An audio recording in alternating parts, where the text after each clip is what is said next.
Le journal de la mi-journée sur RTI 1. Madame, Monsieur, bonjour. Les titres sommaires de cette édition. Conseil des ministres, plusieurs décisions annoncées portant notamment sur la sécurité des personnalités et à l'utilisation des avertisseurs spéciaux sonores et lumineux. Autre point, la prévention contre les inondations, le soutien aux champions nationaux ou encore la prorogation du délai de validité des cartes nationales d'identité. Consultation État, secteur privé, société civile pour l'élaboration d'un plan national de développement pour la période 2021-2025. Un exercice pour un troisième PND plus consensuel. Nous en parlons dans ce journal.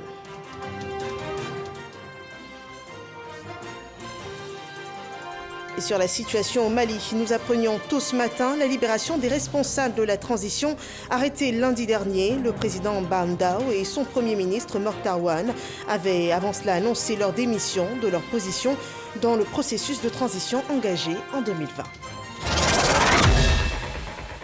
Bienvenue dans ce Trésor. Ce journal est traduit en langue des signes. Démarrons avec le résumé du Conseil des ministres qui s'est tenu hier sous la présidence du chef de l'État Alassane Ouattara. L'une des annonces importantes de la réunion, l'interdiction des sirènes, gyrophares et avertisseurs spéciaux aux autres personnalités de l'État avec certaines exceptions. Le gouvernement a aussi décidé d'attribuer 20% des exportations de fèves de café et de cacao aux exportateurs et transformateurs ivoiriens, suivant le compte-rendu complet de cette réunion gouvernementale avec Jérôme Kofi Abola. Le Conseil des ministres ce mercredi 26 mai 2021 a été présidé comme d'habitude par le chef de l'État, le président Alassane Ouattara. Au point presse consécutif à cette réunion, deux intervenants. Situation de l'énergie oblige, c'est par le ministre des Mines, du Pétrole et de l'Énergie que l'on commence. Thomas Camara a fait le point de la perturbation sur la fourniture de l'électricité. Pour lui, tout est en voie d'amélioration, précisant que le terme qui convient le mieux pour la circonstance est le rationnement et non le délestage. La situation s'améliore. Nous faisons tous les efforts pour que les outils de production soient disponibles, fonctionnent au meilleur de leur capacité et fournissent la quantité d'énergie, d'électricité demandée par la population. Et comme vous avez constaté, la situation est bien meilleure qu'avant. Les nuits, il n'y a plus de rationnement. Le week-end, il n'y en a pas non plus.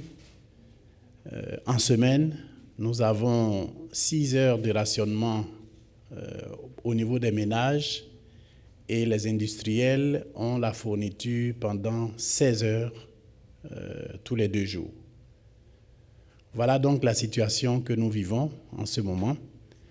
Alors, nous parlons de rationnement parce que nous disons que la capacité de production installée en Côte d'Ivoire, effectivement, elle est de 2300 mégawatts. La consommation nationale est de 1650 mégawatts, donc bien inférieure à la capacité installée. Donc nous n'avons pas de déficit structurel. Nous n'avons pas de problème de déficit structurel. Nous avons simplement un problème conjoncturel qui va passer dans quelques semaines et nous retrouverons notre équilibre où la capacité de production d'électricité est largement supérieure à la demande nationale. C'est pour cela que nous parlons de rationnement. On parle de délestage lorsque structurellement la capacité de production est inférieure à la demande du pays, où il faut recourir à des investissements massifs en toute vitesse et rattraper justement le niveau de la consommation. Ce n'est pas notre cas. Avant le ministre des Mines, du Pétrole et de l'Énergie, le porte-parole du gouvernement a fait le résumé de plusieurs autres points. Il s'agit tout d'abord du décret pris sur la sécurité des hautes autorités. Au titre du Premier ministre, chef du gouvernement, le Conseil a adopté un décret relatif à la sécurité des hautes personnalités et à l'utilisation des avertisseurs spéciaux sonores et lumineux. Ce décret adapte le dispositif sécuritaire des hautes personnalités au contexte actuel de l'avènement de nouvelles hautes personnalités dans l'environnement institutionnel de notre pays. À cet effet, il précise la nature des protections accordées et les modalités de sa mise en œuvre par catégorie de hautes personnalités, telles que le président de la République, le vice-président, le Premier ministre, le président de l'Assemblée nationale, le président du Sénat, les présidents d'institutions, les ministres d'État, les ministres et les secrétaires d'État. Le Conseil a également informé que la validité de la carte nationale d'identité court jusqu'au 31 décembre 2021. Au titre du ministère de l'Intérieur et de la Sécurité, le Conseil a adopté un décret portant prorogation de la période transitoire de validité des cartes nationales d'identité ainsi que les communications y afférentes. Ainsi, la période de validité des cartes nationales d'identité arrivant à expiration le 30 juin 2021 au terme du décret 2020-526 du 24 juin 2020 est prorogée jusqu'au 31 décembre 2021. Aussi, le Conseil a-t-il indiqué que le gouvernement s'attelle à tout mettre en œuvre pour aider les exportateurs café-cacao à faire face aux difficultés rencontrées. Au titre du ministère d'État, ministère de l'Agriculture et du Développement rural et en relation avec les ministères concernés, le Conseil a adopté une communication relative aux difficultés rencontrées par les exportateurs et transformateurs ivoiriens de café et de cacao. Depuis la campagne 2016-2017, les opérateurs ivoiriens intervenant dans le négoce et la transformation du cacao connaissent de fortes difficultés d'ordre économique et financier, ayant provoqué la disparition d'environ 50% de ces opérateurs économiques. Face à cette situation, le Conseil a décidé, en vue de favoriser l'émergence dans le secteur de champions nationaux et de créer les conditions de la pérennisation de leurs activités, d'attribuer 20% des exportations de fèves aux exportateurs et transformateurs ivoiriens de café et de cacao. Ainsi, les multinationales devront céder systématiquement 20% du volume de tout contrat de déblocage aux exportateurs ou transformateurs nationaux sous forme de contrats internationaux. Le prochain Conseil des ministres, c'est dans quelques jours, sauf changement, il se tiendra précisément dans 2 semaines. Revenons sur ce Conseil des ministres, ce point important à retenir, l'interdiction de l'utilisation des sirènes, des gyrophares et des avertisseurs spéciaux pour les hautes personnalités de l'État, à l'exception du président de la République, du Premier ministre, des présidents de l'Assemblée nationale et du Sénat. Cependant, les unités des forces de défense et de sécurité en intervention, les sapeurs-pompiers, les ambulances en intervention et les cortèges des hautes autorités étrangères en mission officielle sont autorisés à les utiliser. Au siège du Conseil constitutionnel, ce matin, une audience a été accordée au ministre en charge de la réconciliation et de la cohésion nationale. Kwasi Okonan-Bertin a échangé avec le président de l'institution de la République sur la mise en place d'une vraie politique de réconciliation nationale inclusive. Pour le président du Conseil constitutionnel, cette démarche est indiscutable. Le président du Conseil économique, social, environnemental et culturel est depuis hier au Bénin avec son homologue béninois. Il a été révisé les termes de l'accord de coopération liant les deux institutions. Voilà une ambition diplomatique derrière cette visite qui pourrait permettre la relance de la coopération bilatérale entre les conseils économiques et sociaux des deux pays. Le point de Mahama Traoré. Eugène Akaouele à Cotonou, au Bénin, pour sa première visite de travail à l'étranger en qualité de président du Conseil économique, social, environnemental et culturel, CESEG. Il est reçu dans les locaux du Conseil économique et social du Bénin par son homologue Augustin Tabek-Bian. Bien que membre de l'UCESA, L'Union des conseils économiques et sociaux et institutions similaires d'Afrique, la Côte d'Ivoire et le Bénin entretiennent des liens particuliers. Un accord de coopération lie les institutions des deux pays depuis le 3 août 2017 et c'est en vue de renforcer cette coopération que Eugène Akaolé entreprend cette visite de travail de 48 heures. Feu président Charles Kofi Dibi, paix à son âme. Avec lui, nous avons élaboré des chantiers de collaboration contenus dans un accord de coopération que notre cher hôte, Monsieur le Président du CESEC, a décidé de dynamiser. Ma présence ici est un symbole fort de notre volonté commune de renforcer davantage les relations d'amitié et de coopération entre nos deux chambres. Cette dynamique de continuité m'offre l'opportunité de mettre mes pas dans les sillons que vous avez su judicieusement tracer avec mon prédécesseur, tout en œuvrant à prendre en notre compte les préoccupations nouvelles, car il y en a, ainsi que les défis que soulève l'évolution de nos sociétés. Partage d'expériences et d'informations, renforcement commun de capacités des membres des deux institutions, ce sont là les termes de cet accord de coopération entre la Côte d'Ivoire et le Bénin. Fort de ce partenariat bilatéral, la Côte d'Ivoire bénéficie du soutien sans faille du Bénin dans le cadre de son mandat à la tête de l'AICESIS, l'Association internationale des conseils économiques et sociaux et institutions similaires. Le Bénin s'est également montré solidaire de la Côte d'Ivoire lors des obsèques de Charles Kofi Dibi, l'ex-président du CESEG. C'est en reconnaissance de toute cette marque de solidarité que le nouveau président du CESEG a choisi le Bénin pour sa première visite de travail à l'extérieur. En terre ivoirienne, des consultations sont en cours entre le FMI et le gouvernement de Côte d'Ivoire.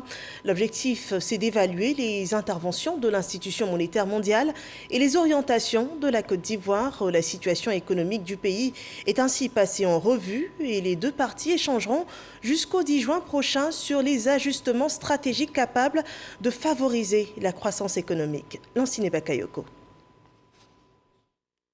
Ces consultations ouvertes s'inscrivent dans le cadre des missions de surveillance multilatérale du FMI, garant de la stabilité du système monétaire mondial.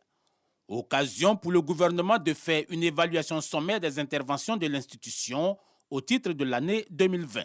Ces interventions ont facilité la mobilisation de l'aide des partenaires techniques et financiers et le financement du plan de soutien économique, social et humanitaire d'un budget de 1 700 milliards de francs CFA, soit 2,7 milliards de dollars, initiés pour réduire les effets socio-économiques de la pandémie.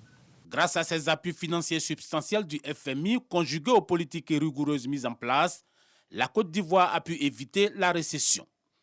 La diversification économique relative et l'assouplissement de la position budgétaire, tenant compte des moins-values de recettes ainsi que le plan d'urgence des dépenses publiques, ont permis à la Côte d'Ivoire de maintenir une croissance positive en 2020 à 1,8%. Pour 2021, le juste arbitrage entre le soutien de la relance économique et la trajectoire budgétaire devrait consolider les acquis. Les perspectives demeurent bonnes. Le gouvernement est conscient des défis importants à relever pour relancer la croissance et mettre en œuvre sa stratégie de développement tout en capitalisant sur les évolutions favorables de l'environnement extérieur. Sous l'hypothèse d'une normalisation progressive de l'économie mondiale, la Côte d'Ivoire vise un assainissement de son déficit budgétaire à 3% du PIB.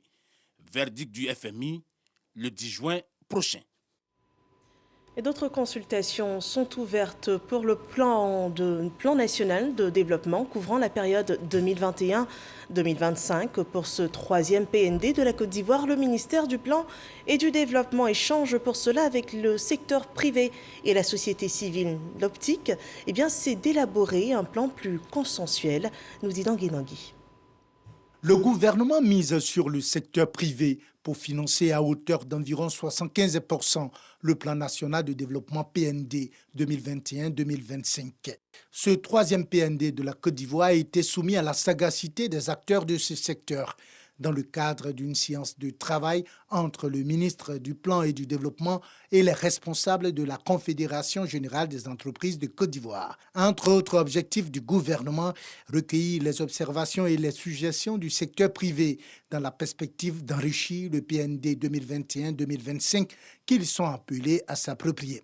Le point qui m'interpelle, c'est le fait que le numérique ne soit pas suffisamment considéré comme point important pour améliorer la productivité de l'économie nationale. Dans sa composition par rapport aux autres plans, il est structuré, il est bien structuré. Il y a des avancées, il y a des propositions, mais il y a aussi l'œil du secteur privé qui a besoin d'être intégré totalement. Juste après le secteur privé, le ministre du Plan et du Développement a eu un dialogue avec la société civile, toujours dans le cadre de l'appropriation, le partage et la validation du PND 2021-2025. Une démarche du gouvernement bien accueillie par la société civile. J'apprécie la démarche parce qu'il y a une implication, une forte implication de la société civile et cela dénote de l'intérêt que l'État accorde à la société civile. Entre autres objectifs de cette démarche inclusive du gouvernement, rendre le PND 2021-2025 plus consensuel. Que chaque Ivoirien s'approprie le PND pour donner encore davantage de force à la question de la redevabilité. Nous allons intégrer donc toutes ces observations, présenter le PND au Premier ministre qui probablement va le faire regarder dans le cadre d'un séminaire gouvernemental. Rappelons que le budget du Plan national de développement est estimé à 59 000 milliards de nos francs et vise à créer 5 millions d'emplois à terme. Nous gardons le temps de la planification. Au niveau social, les communes sont sollicitées pour l'élaboration d'un projet sur la planification familiale. L'ambition, c'est de parvenir à une utilisation accrue des méthodes modernes de contraception chez les femmes en âge de procréer dans les zones urbaines pauvres. La cible, ce sont des femmes en âge de reproduction, y compris les jeunes mariés et non mariés et les parents pour la première fois. Ce projet prévoit toucher au moins 2,2 millions de femmes. Patricia Omoetia nous en dit davantage.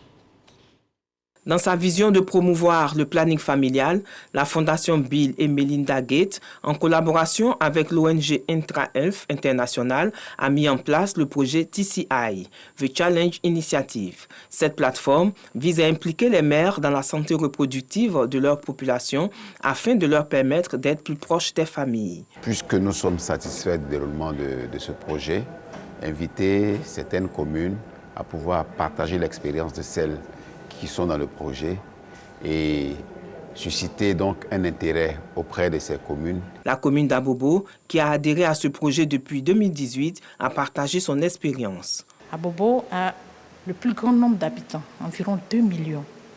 Et même les naissances, à peu près 400 naissances par jour, c'est énorme. Et comment maîtriser ces naissances-là pour pouvoir planifier le développement, c'était important pour nous d'adhérer au projet TCI. Il y a assez de naissances et les naissances ne sont pas contrôlées. C'est pour cela TCI, par l'entremise de Bill Gates et Melinda Gates et avec l'ONG Intra-Health, nous a permis à approcher la Côte d'Ivoire d'adhérer au projet TCI par le soutien des maires pour leur commune. Mis en œuvre en 2018, le projet pilote de The Challenge Initiative va prendre fin en septembre prochain. Cette rencontre est donc l'occasion de consolider les acquis et d'étendre le projet à toutes les communes d'Abidjan. Alors qu'on pense à maîtriser les naissances en Côte d'Ivoire, on travaille également à lutter contre la pandémie de Covid-19. Je vous invite à suivre à présent le point de la situation sanitaire actuelle.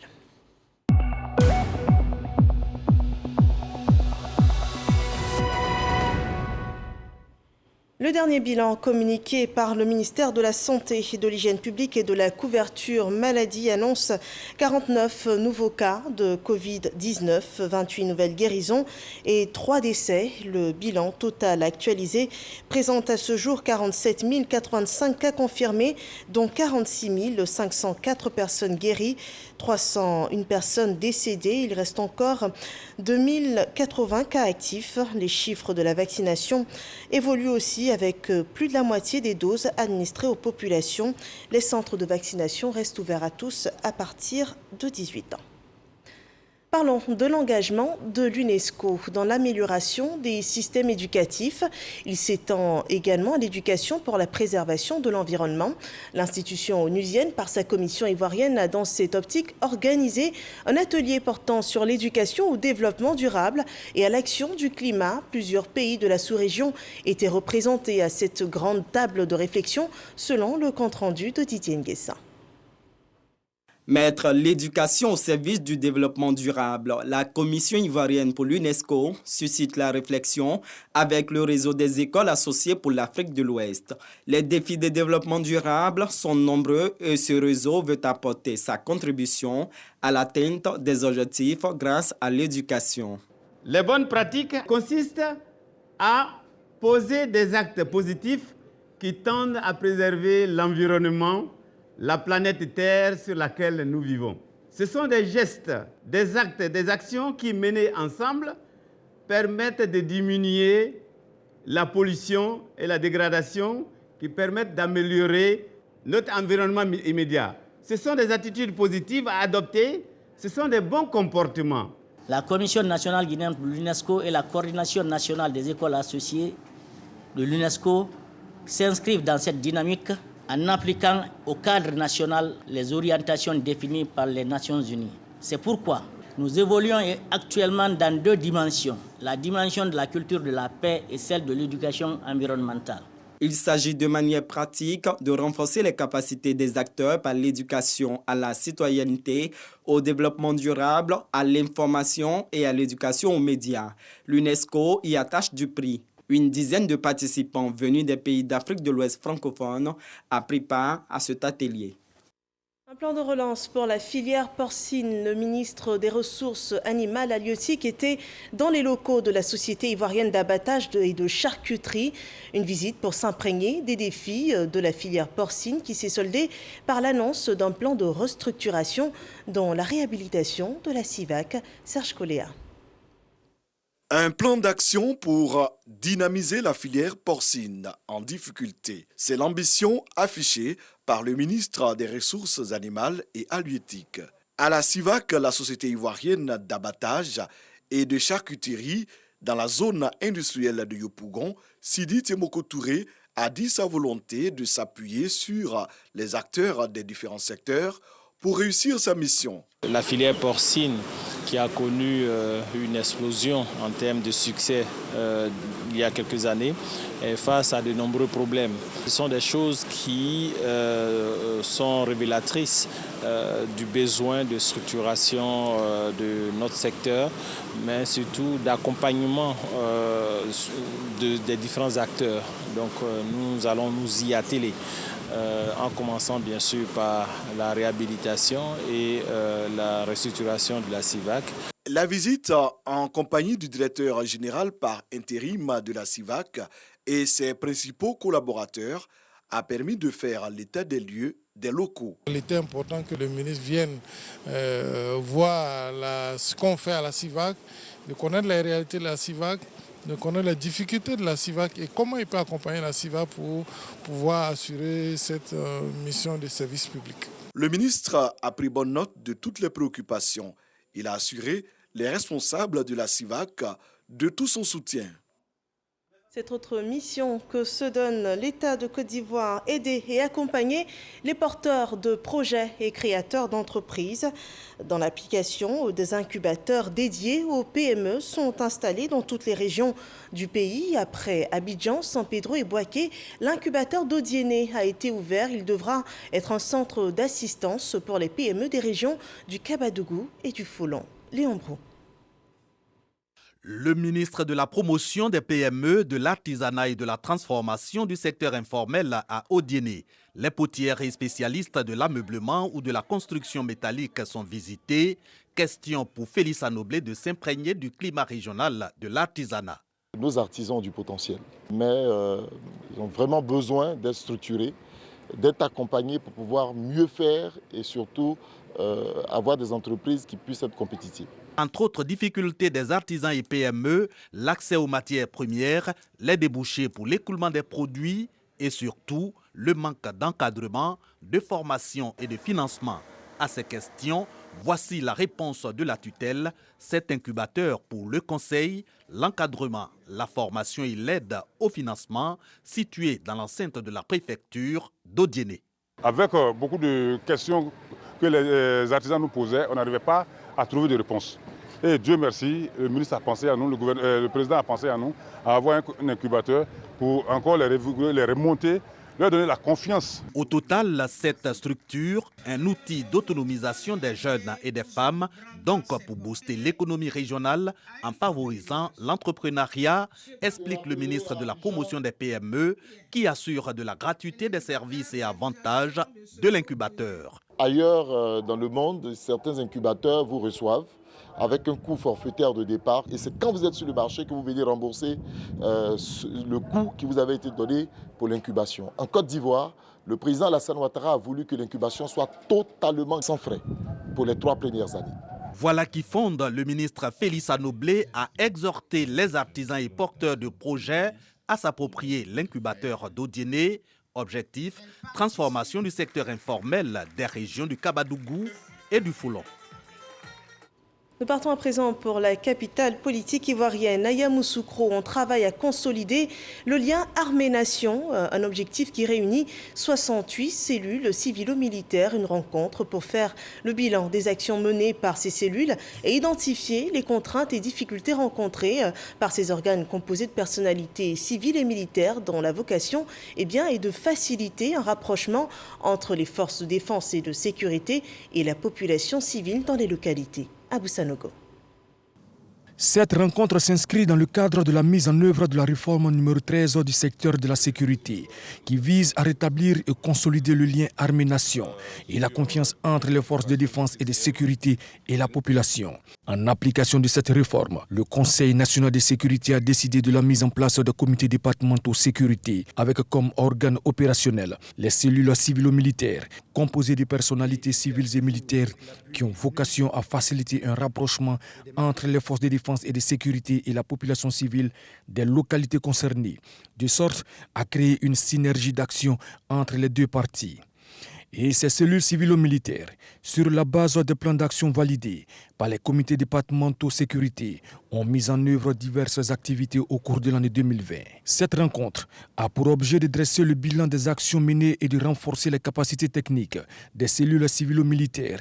Il faut aussi partager l'expérience des uns et des autres pour que ceux qui ont été installés plus récemment profitent de ceux qui ont été installés depuis plus longtemps et qui ont plus d'expérience dans la pratique. À cela aussi, il faut ajouter qu'il y a les comités consultatifs d'éthique de la police nationale qui ont aussi un partage d'expérience à faire. Cette rencontre bénéficie de l'appui du PNUD. L'approche vise à ce qu'au-delà de la réponse militaire, les communautés et les parties prenantes au niveau local soient associées dans cet effort collectif d'assurer soi-même sa propre sécurité en soutien à la stratégie de réponse militaire mise en place par le gouvernement.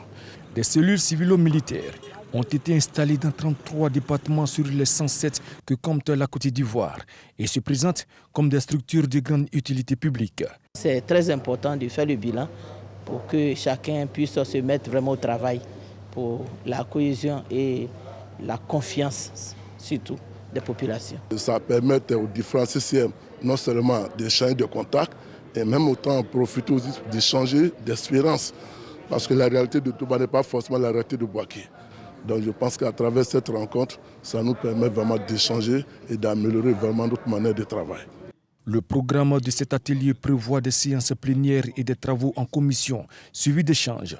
Les séances plénières seront consacrées au partage des expériences de 5 cellules civilo-militaires identifiées, notamment à Boissou, Agboville, Ferkessédougou, Man et Dabou. L'actualité hors de nos frontières au Mali, le président et le premier ministre de la transition ont été libérés la nuit dernière. Ils avaient été arrêtés lundi dernier par la junte responsable du coup d'État d'août 2020. Hier, leur démission de leur position a été annoncée par les militaires. Leur libération était une des exigences de la communauté internationale qui demandait également un retour à la transition censée ramener des civils élus au pouvoir début 2022. Nous restons hors de nos frontières et je vous invite dans ce petit tour du monde de l'information. Dans l'actu, en bref, Alexis Ouedraogo rapporte ce qui fait l'actualité au Rwanda, en RDC et aux États-Unis.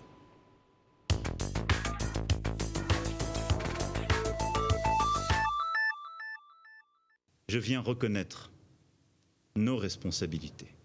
Emmanuel Macron a indiqué ce jeudi au mémorial du génocide de 1994 à Kigali que la France a fait trop longtemps prévaloir le silence sur la vérité. En visite au Rwanda, le président français entend finaliser la réconciliation amorcée après plus de 25 ans de tensions liées au rôle joué par le pays dans la tragédie rwandaise qui a fait quelques 800 000 victimes. Emmanuel Macron devra se rendre vendredi en Afrique du Sud pour une visite consacrée à la pandémie de la Covid-19 et notamment à la production de vaccins sur le continent africain.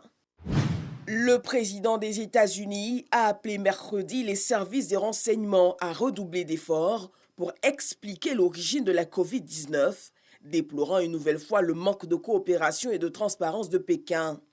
Longtemps balayée d'un revers de la main par les experts, la théorie d'un accident de laboratoire à Wuhan en Chine est revenue en force ces dernières semaines dans le débat américain.